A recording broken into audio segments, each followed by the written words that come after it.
下面就是讲第三个啊，就是第三个，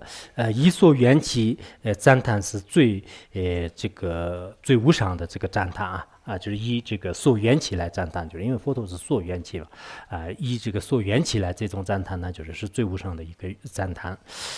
金山精密护主林，应得赞颂方式中，最妙稀有看为最，即时瞻仰缘起里。就是在我们实践当中的这个十全十美、金山精密的这个三界护主，就是人天道司，就是佛陀尼啊。佛陀尼呢，当然得到了许许多多众生的这个赢得了就不同这个程度的一些赞叹我们刚才也讲了，很多地方呢，他得到不同的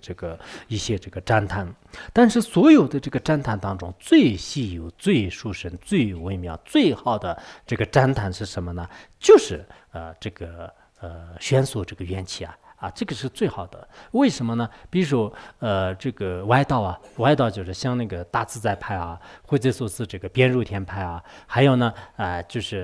其他的一些这个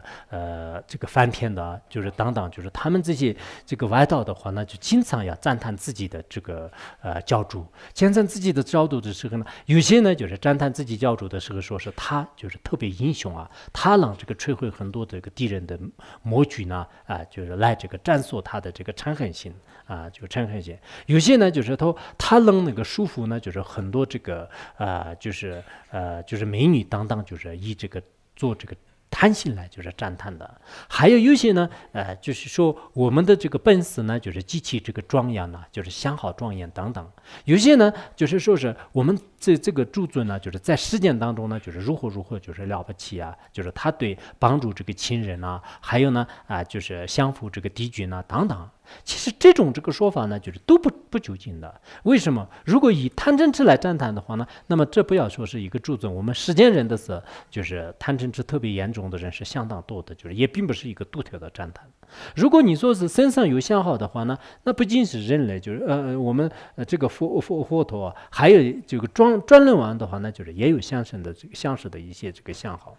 如果你说是你实践当中的一些这个为人处事等等这方面的话呢，那这样的也是非常多的。我们知道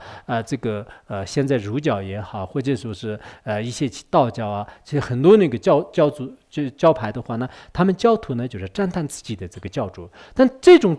赞叹的话呢，其实是很多方面呢，不仅是你这个教主也可以有这个特点，还有其他的任何一个，包括我们特别普通的人呢，他也可以有这种特点的。因此呢，根本不能成为一个独特的这个赞叹。所以说呢，我们在这个所有的这个赞叹当中的话呢，对佛陀的这个赞叹呢，是独一无二的。独一无二的。为什么呢？因为世间其他的像那个第四天大仙人等等，这些人呢就根本没办法能通达缘起空性的。还有一些人呢认为是我们的这个教主呢他就很长时间入定显示各种各样的身变神通这些都是外道的任何一些仙人任何一些世间的天人都能做得到的，不是什么独特的。因此呢，我们要知道，所有的这个战术里面呢，应该说是懂得了这个缘起法呢，这是最无上的一种这个赞颂方法赞颂。我们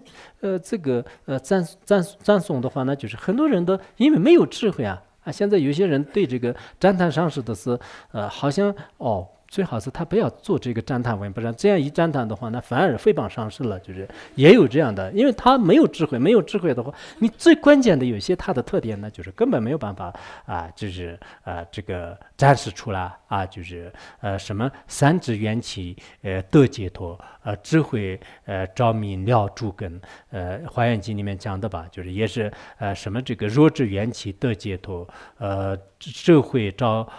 明了诸根，以这种方式来做这个赞叹意思是什么呢？说这个佛陀呢完全知道这个缘起而得到解脱的这种道理。这样的这个道理呢，在我们实践上是确实也是没有的。所以我们在座的人呢，可能以前没有学佛的时候不可能知道的。学了佛以后，也是佛陀的唯一的不共的这个特点到底在什么地方啊？有些时候是因为佛陀呢，就是出家很了不起啊；有些时候是因为佛陀呢，就是他那个特别庄严、很好看啊，就很了不起啊。有些人呢，就是说是这个佛陀呢，就是特别这个喜欢布施。这些都是佛陀的一个部分，但是呢，跟这个其他的很多的这个外道和世间人呢，就是都是有的。但真正是通到这个缘起空性的滋养的一种境界的话呢，那么世间平凡人、凡夫人，包括就是一些大菩萨都是不能比上这个佛陀的境界。所以说是最根本的这种这个赞颂的这个教典来，就进行就是瞻仰呢，就是最好的啊，就是最好的，就是缘起你来瞻仰是最好的。